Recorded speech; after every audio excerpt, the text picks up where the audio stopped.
Joining me now, Assistant Minister to the Prime Minister, Patrick Gorman, and former Liberal MP and continuing free market champion, Jason Falinski. Jason, what did you make of this? What could Peter Dutton do here that would sort of fit with those crucial Liberal values we hear so much about?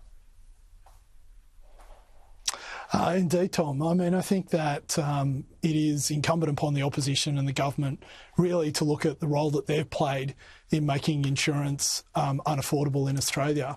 And indeed, most of the recommendations out of the Hayne Royal Commission didn't protect consumers. It led consumers to becoming uninsurable risks. And sure, if insurance companies aren't pricing their products correctly, are profiteering, are doing the things that most of their critics claim, then you need to produce evidence. And certainly threats of divestiture are extreme threats. But what we saw in California recently is how, frankly, regulation can indeed leave most people without insurance. And that's something that we should be very worried about in this country, because that's the road we're heading down. So it sounds like you're relatively on board, albeit want to see evidence. Pat, is the market somewhat broken, and what's the role, do you think, for government?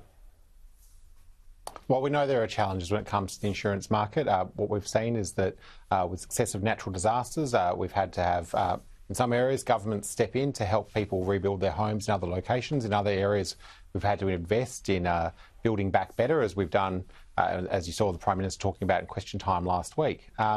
But I think what's really unfair for people who are looking at their insurance bills and things is for Peter Dutton to put out a thought bubble like this with no detail, no costings, no explanation of what will actually happen, and not even support from within his own coalition.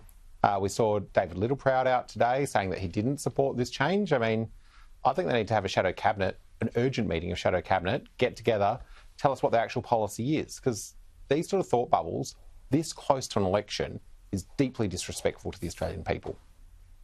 I want to ask you, Pat, around the story today in the Financial Review. It talks about the interconnector being built between South Australia and the rest of the grid, that already it's facing a $1.5 billion blowout. Does this allude to the fact that current estimates around the transition to renewables could actually be a lot higher? Look, Tom, I don't want to comment on a commercial build that's happening, and I'm sure there's a lot of negotiations happening there. I won't comment on that. What we know is that making sure that we can get more renewables into our energy grids is how we get the cheapest possible energy to households and to businesses. That's what we're focused on. That's a pretty sensible but this outcome. Amount was, these interconnectors... It was announced by Transgrid. So this isn't this, you talk a lot about the nuclear cost, and fair enough, but you've got to talk to this cost too, don't you? It's been announced. It's not scuttlebutt. Yeah, but look, I'm not across the details of this announcement, Tom, and I'm not going to sit here and pretend that I know every energy company in Australia and what they're announcing. What I'm going to say to your viewers, though, is that to get energy to the households and businesses that need it, we have to build this transmission infrastructure. And what we know is that the cheapest form of energy is renewable energy. Jason knows that. You know that. Your viewers know that. Well, if the cost keeps blowing out, it might put a bit of question mark over it, although I normally email you both with the topics, and I've realised I haven't, so I don't know if I've given you an exit ramp there. Sounds like it. Jason, let me ask you this one. You're laughing at my lack of organisation, I can see. We're yet to hear from Peter Dutton the short-term element around gas in particular, but do you think it's fair to say a key part of his announcement can't just be extending the life of coal-fired power plants? Because that's actually when they get less reliable themselves. Well, Tom, my understanding is that Ted O'Brien has announced that they believe that the transition fuel to nuclear and renewable energy is more gas in the system. And, I mean, to be quite blunt with you, that is exactly the pathway that all those countries that have seen massive decreases in emissions have used. Now, Australia under the coalition reduced its emissions by 19%. under the Labor, Green, Teal coalition, emissions have gone up 3%. And the conversation you just had with Pat there is indicative of why. We have Simon Holmes à Court spend all his time arguing about what models do and don't show, but Australians are seeing in real life that their prices are going up, emissions are going up, and reliability is going down. You don't need to model that. Australians are seeing that, and that's why Chris Bowen is one of the most unpopular energy ministers in Australia's history. All right, let's move into the broad element of a bit of prediction. Jason, interested in particular how you think the community independents, you might call them Teals, at least some of them have Teal in their corflutes. How are they going to fare this time around? Because it's one of the huge discussion points, and there's a question mark how much the coalitions or the Liberal parties targeted them with policies. What do you think is a pass mark for the Liberal Party in terms of the 6 that community independents hold at the moment? Well, Tom, you should be calling them Teals, and the Canberra Press Gallery should be calling them Teals, because this fiction that they're independents has long and truly, I think, been disproved. And why we're still having this discussion 3 years on is just farcical and goes to the point that we have one of the shallowest debates in politics in this country of all major Western democracies. But leaving that aside, the pass mark for the Liberal Party is to get a majority of seats in the lower house. That's the only thing that matters. It's the same pass mark that the Labor Party has, and we need to develop policies that build a future that the vast majority of Australians both want to sign up to and believe will deliver them a more prosperous future.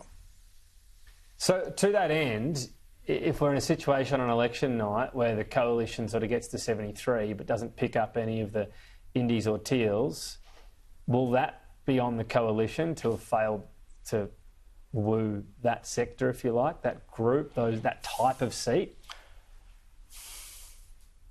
Well, self-evidently it will have been. If people aren't voting for... We have some excellent candidates. We've got Ro Knox, we've got Tim Wilson, we've got Amelia Hamer, we've got Jamie Rogers, we've got Giselle Capitarian, we've got James Brown and Trevor Evans, Tom White. The list goes on and on. If you put them up against any of the Teal candidates who currently sit in those seats, or Green candidates, Maggie Forrest in Ryan, you would have to say at a local level that we definitely have put together the better team, the better candidate with the better ideas. So if we are not winning those seats, then it is a failure on our behalf to communicate to the Australian electorate what our hopes and dreams are for them in the future, and to demonstrate that we can deliver those. That's our job between now and the election. Okay. And it's no different for any other political party, Tom. Well, no, but it's a subset of seats from the last election. It feels bifurcated, if you like. So the reason I put up the question, but you're always entitled to have a whack at me. Yeah, but if we can get to 77, if we can get to 77 seats without having to win back Teal electorates, then we have succeeded. I mean, the question that you ask is not an unreasonable one, but how we get there is up to strategists. Sure, but the question I was asked was in the instance of falling short and getting 0 of those seats. So I stand by the question I put to you. If we fall short, then we haven't succeeded, yes. All right, sure. Not anyway. Put me off my task here, Jason. I feel like you're a bit pedantic today, but anyway, you're allowed to be. Pat, what about, just quickly, Labor? Well, you didn't send us the questions. The Greens, I mean, I guess the main one's Griffith, but do you see the Greens as a similar existential threat? Well, it's been nice to watch you and Jason play fantasy football there and speculate on what might happen in the future. Obviously, when it comes to the magnets floating around, give us a spell. You're in the war room, next to the PM. Look, when it comes to the next federal election, what I know is that Labor stands a candidate in every single seat. Now, the Liberal Party can't say that. The National Party can't say that. Hang on, you don't have candidates in 46 seats at the moment. We will stand a candidate in every single seat in Australia. That's what we do, because we believe that every Australian should have the opportunity to vote for a Labor candidate. Not if you call the election on the weekend, you won't.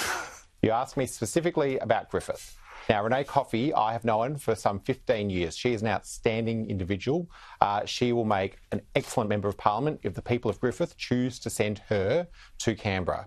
And what I remember is about this time last year, Tom, what we had was the Greens Party were running around saying they were going to win all these seats in every state and territory. I remember they were saying they were going to knock me off here in Perth. If they've got some sort of a secret plan to actually get out and campaign in Western Australia, I haven't seen it. They seem incredibly worried about winning just a couple of seats in the upper house. They were just lulling you into a false sense of security. Yeah.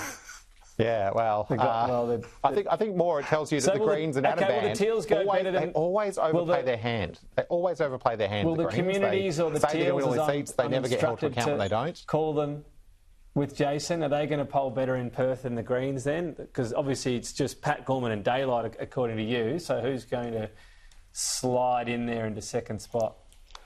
The Teals don't run against the Labor Party though, Tom. So Pat's safe. What we've got someone up in Perth, aren't they?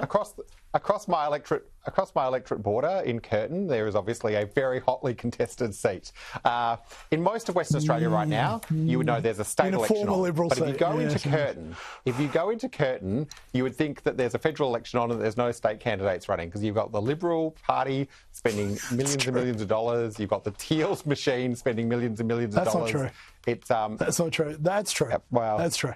Well, I don't know. Maybe Jason, in the Liberal Party, the corflutes and billboards are all just donated and they just arrive for free. But as I drive around Curtin, it looks like there's quite a bit of money hand painted, pumped in there by the Liberal Party. Oh, you've got some real artists. All right. It's the only time the Liberal Party has supported the arts industry. That's enough from you two. We're off the beaten track now. Jason, thank you, I guess. Although you're a bit pernickety today. Well, this will teach you not to send us the questions. Yeah, I guess so. And then Patrick just floats above the electoral equation of seats. That's just beneath him. Sure, Patrick, Jason. No.